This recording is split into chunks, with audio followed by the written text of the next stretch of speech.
요즘 누가 뭐라고 해도 세상에서 최고의 성공 조건은 유전, 세습, 상속입니다.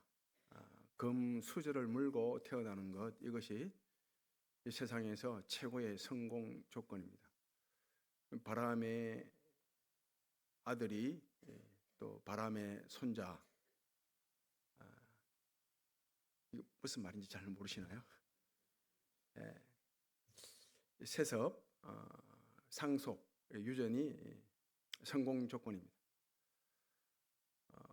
지능 지수도 세습되고, 재산 말할 것도 없고, 그리고 뭐 신체 능력, 뭐 외모, 운동 능력 다 세습됩니다. 이 세습이 세상에서 최고의 성공 조건입니다.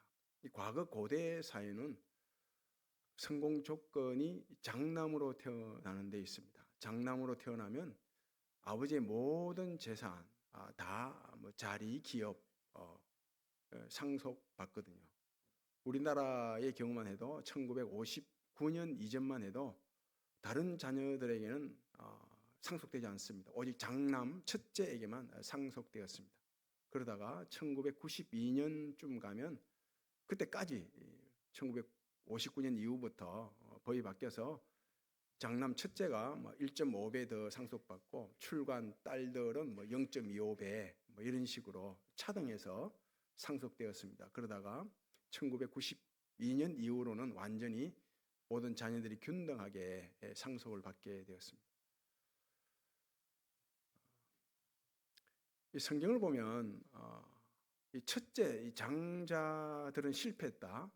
첫째 장자는 사명을 제대로 감당하지 못했고 자기 역할을 감당하지 못해서 실패했다. 이런 내용들이 굉장히 많이 나옵니다. 그 성경의 전 내용은 장자들의 실패, 첫째가 실패했다라는 걸 보여줍니다.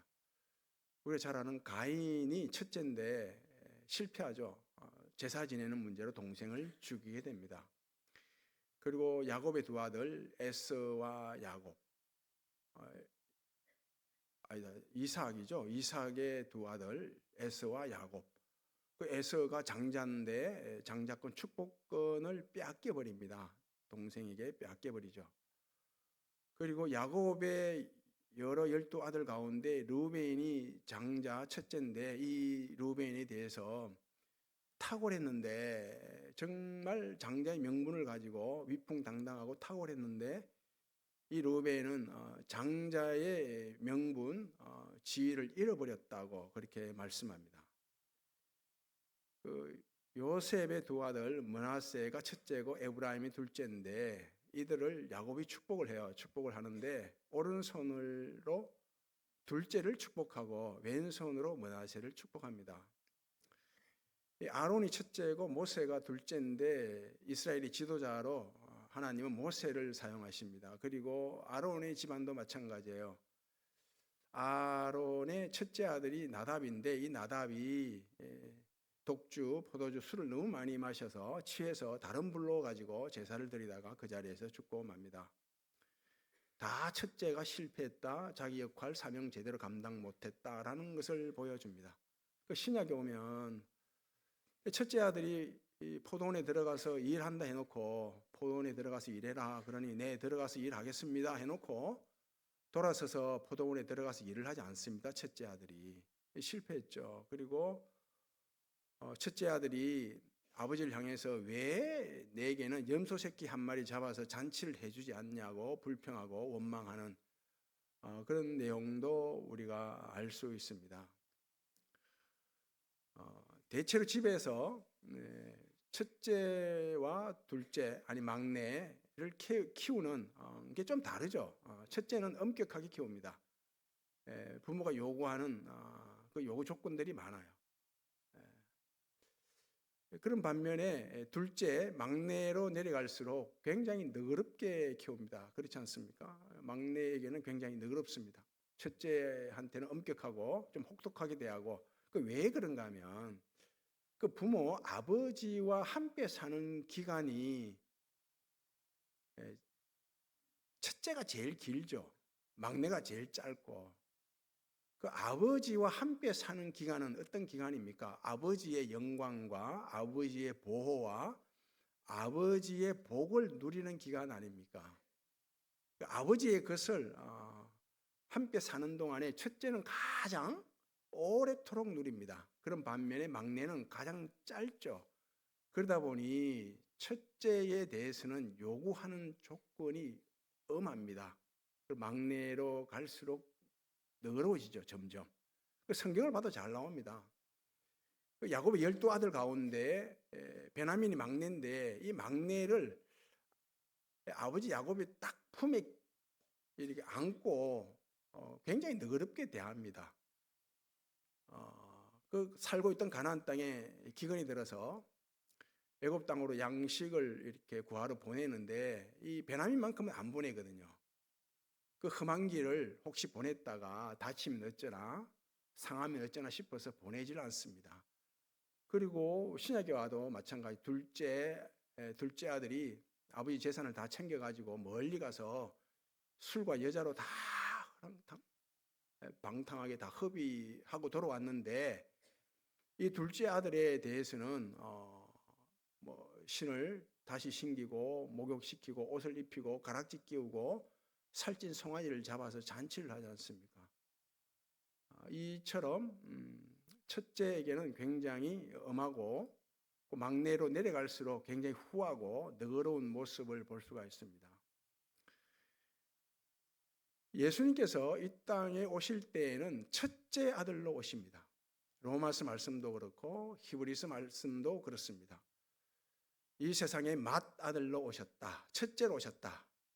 예수 그리스도가 맏아들로 이 세상에 오실 때에 모든 청사들은 그에게 경배할지니라 이렇게 말씀한다고요.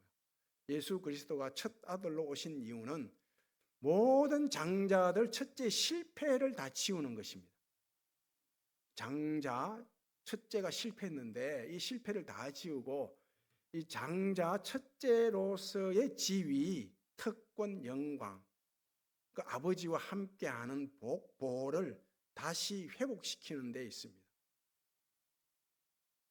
예수를 믿으면 다 예수 그리스도를 본받아 우리가 첫째가 됩니다. 첫째 아들이 돼요. 세상 사람들은 둘째 아들이 되죠. 막내가 되는 것입니다. 이스라엘이 첫째였는데 이스라엘이 장자였죠. 그런데 실패하죠.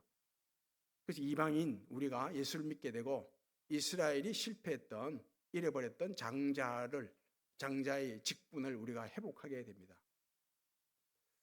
집안에서 자녀들 키울 때 요즘 하나 둘 키워서 실감을 잘 못하는데 옛날 서너 명, 네다섯 명 키울 때는 그 첫째가 잘 풀려야 밑에 있는 자녀들이 잘 풀리지 않습니까? 첫째가 딱 막혀버리면 나머지 자녀들도 삶이 막힌다고요. 지금 이 세상이 좀 답답하고 힘들고 갈수록 힘들고 삶이 괴로운 것은 다른 데 있지 않습니다. 그 원인이 우리에게 있습니다. 우리가 장자거든요. 우리가 당연히 장자로서 하나님의 첫째로서 하나님 아버지의 영광과 보호와 복을 우리가 누리게 되면 그 복들이 담장을 넘어서 가야 되거든요. 요셉처럼. 요셉이 그 예수 그리스도를 보여주는데 상징하는데 그 첫째 아들이 되어서 그 하나님으로부터 받은 복을 담장 너머로 보내잖아요. 담장 너머로. 그 우리가 하나님으로부터 복을 받아서 우리의 복이 담장 너머로 가야 되는데 그러지 못하는 거예요. 그러다 보니 세상이 더 어렵고 더 힘들고 더 괴로운 것입니다. 오늘 말씀 보게 되면 아도니아가 스스로 왕이 되고자 음모를 꾸미는 사건입니다. 스스로 왕이 되고자 합니다. 이 아도니아에 대해서 말씀하기를 압살롬 다음에 난 자라 그러죠. 압살롬 다음에 난 자라. 이 말씀이 굉장히 의미가 있습니다. 압살롬은 다윗의 아들인데 다윗의 셋째 아들이에요.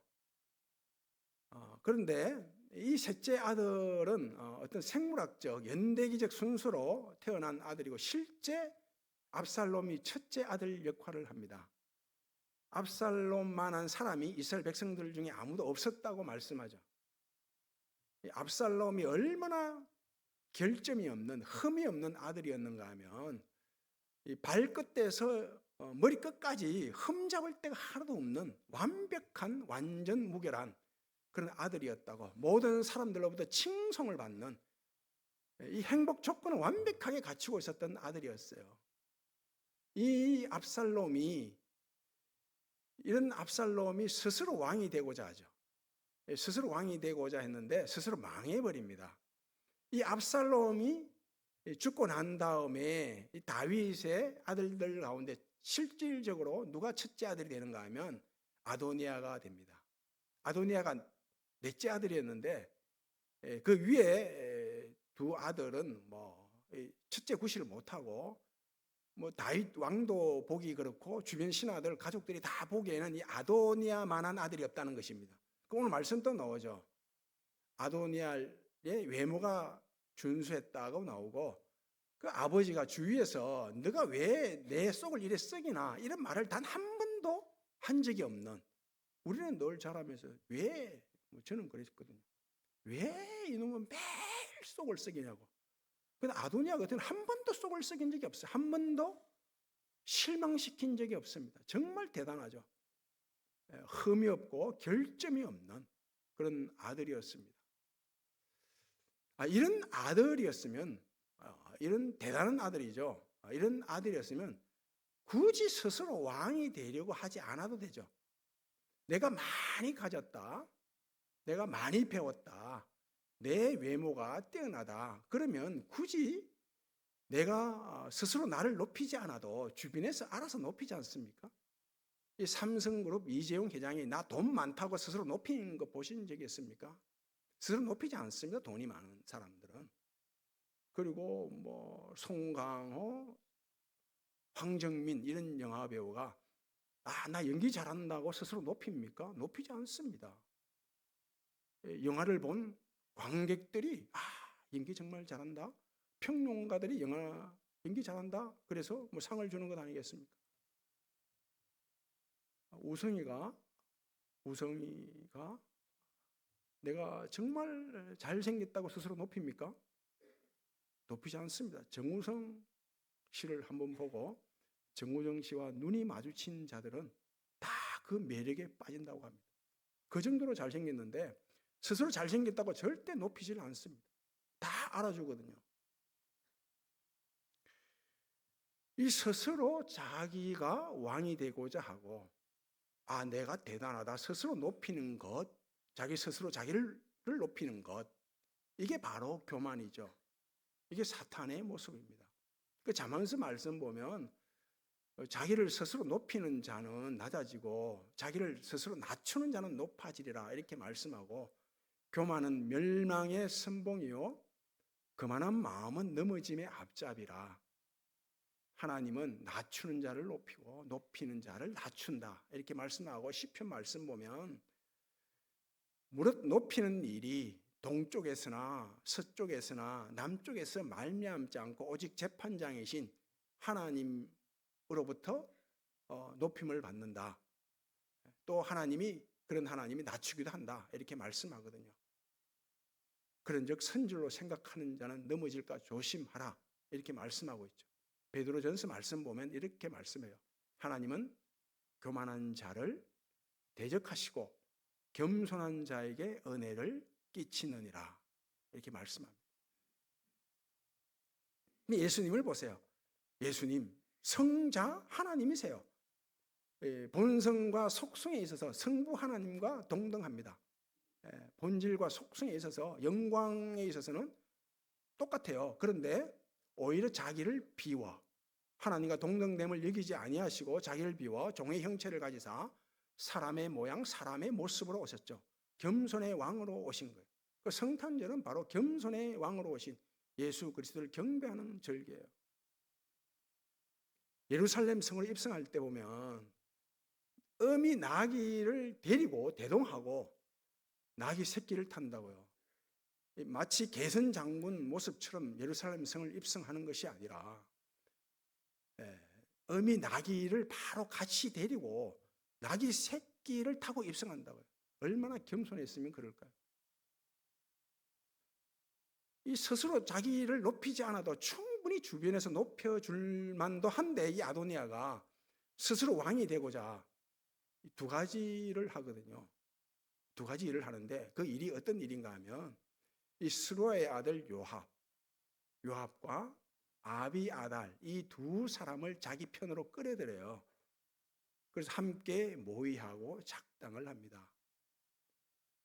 이 쿠데타를 하려고 하면 딱 두 가지가 있어야 돼요. 세상에서 뭐가 있어야 되는가 하면 힘이 있어야 됩니다. 전투력, 싸워서 이겨야 될 전투력이 있어야 돼요.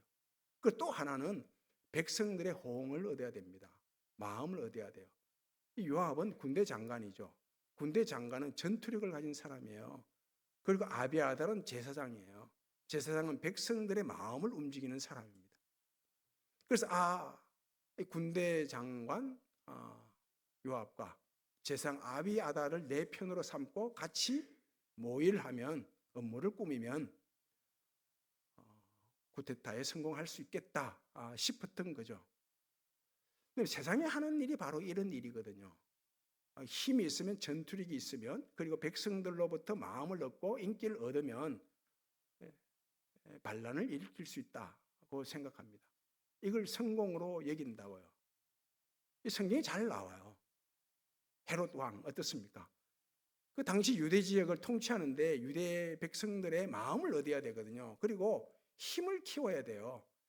그래서 유대 백성들이 뭘 좋아하는지, 원하는지, 요즘 정치인들이 포퓰리즘 정책을 펴듯이 유대 백성들이 뭘 좋아하는지 그걸 알고자 했는데, 뭘 좋아하는가 하면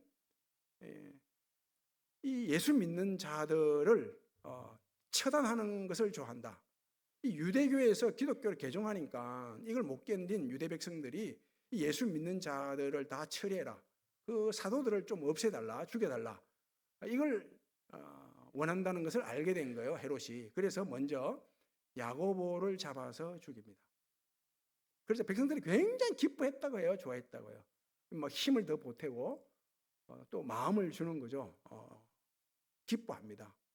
여기에 고무된 헤롯이 다시 베드로를 잡아서 죽이려고 했는데 마침 무교절이라 죽이지를 못하고, 무교절에는 유대인 전통에 사람을 처형 못하도록 되어 있거든요.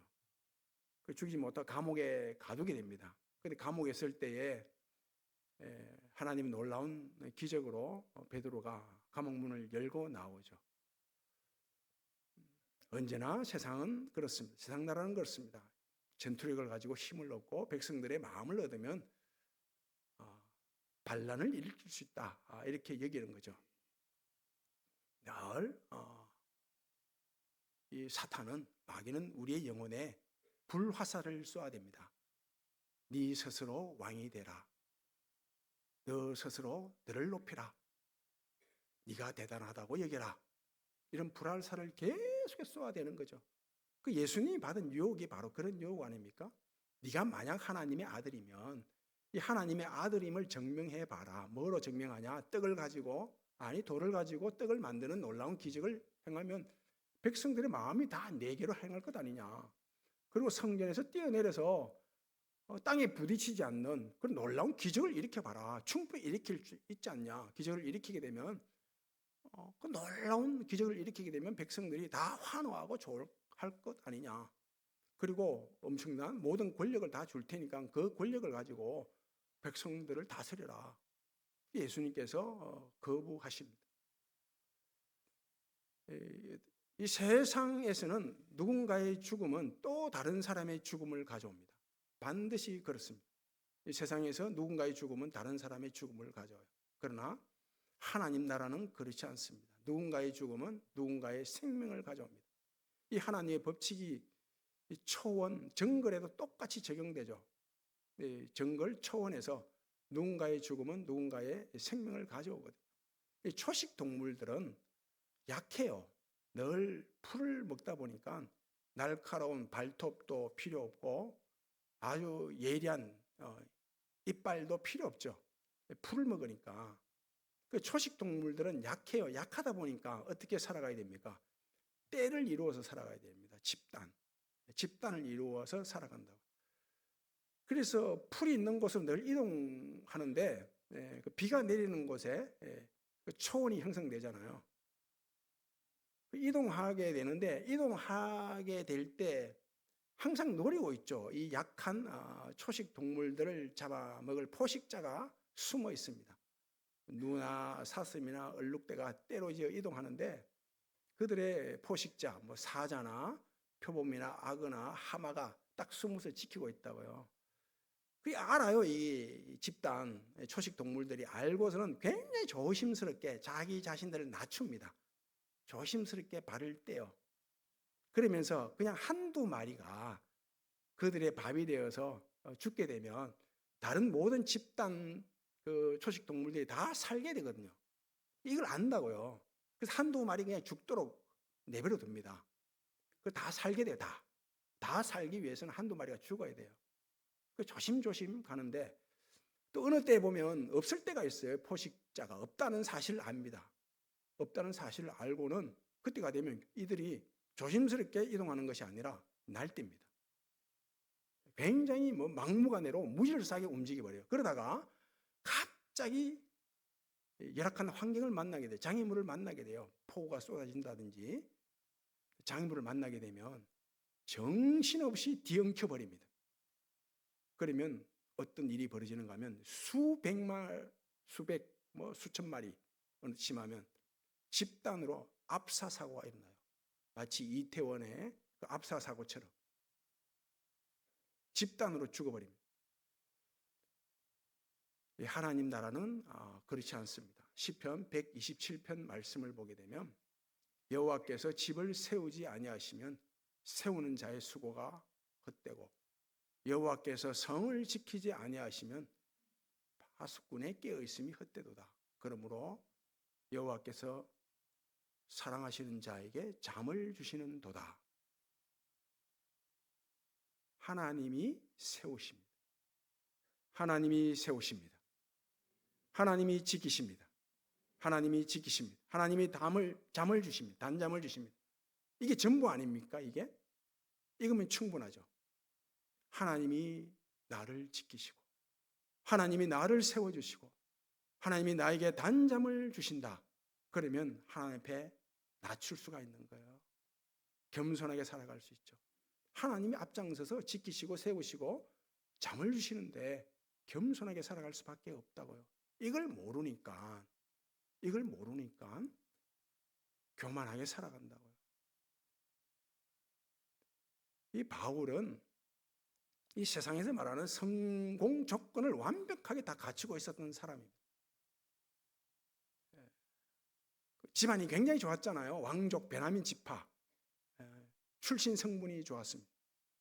그리고 율법의 전통에 탁월했죠. 그 최고로 공부를 많이 한 사람입니다. 최고의 학부를 졸업했고, 그리고 힐렐 학파 인맥이 굉장히 있습니다. 오늘날 최고의 인맥은 검찰 인맥이고 의사 인맥이고 이런 말들이 있는데 그런 인맥과는 비교도 할 수 없는 강력한 카르텔을 구성하고 있었다. 그것도 모자라서 로마 시민권을 가지고 있었거든요. 이 모든 성공 조건, 완벽한 성공 조건을 바울은 배설물로 여깁니다. 오히려 그리스도를 아는데 해롭다고 여겨서 버려버립니다. 그 대신 하나님 앞에 자기 자신을 낮추죠. 내가 엎드릴 때, 약할 때 하나님의 강함이 나타나는구나. 이걸 안 거예요. 그래서 자기 자신을 여러 성도들 가운데는 가장 작은 자다. 작은 성도로 여기고 모든 죄인들 가운데는 가장 큰 죄인이다. 이렇게 여깁니다. 가장 큰 죄인이다. 가장 작은 성도다. 이것이 하나님 앞에 자기 자신을 낮추게 했다고요. 그러면서 이 성공이 아니라 성화, 하나님 앞에 날마다 나 자신을 낮추어서 겸손한 사람으로 하나님의 형상을 닮은 하나님의 사람으로 하나님의 성품을 닮은 하나님의 사람으로 살아가고자 했습니다. 이것이 바울되게 한 비결입니다. 고린도 후서 5장 16절 말씀 보면 바울이 고린도 교회 교인들에게 이렇게 권면합니다. 우리가 전에는 육신에 매여서 예수 그리스도를 알았다. 그러나 지금은 그렇게 그와 같이 알기를 원하지 않는다. 전에는 육신에 매여서 예수 그리스도를 알았대요. 이게 무슨 말인가 하면 이 과거에는 예수를 믿기는 믿었는데 알기는 알았는데 어떻게 알았는가 하면 이 성공 조건을 따져가면서 알았다는 거예요. 외모와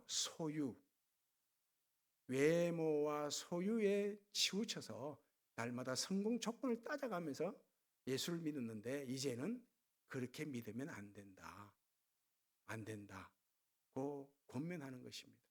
날마다 하나님 앞에 내가 어떤 사람이 되어가냐, 점점 더 하나님의 성품을 닮은 하나님의 사람이 되어가냐, 너그러운 사람이 되어가냐, 하나님의 형상을 닮은 하나님의 사람이 되어가냐, 이런 식으로 예수 그리스도를 알기를 원했다라고 하죠.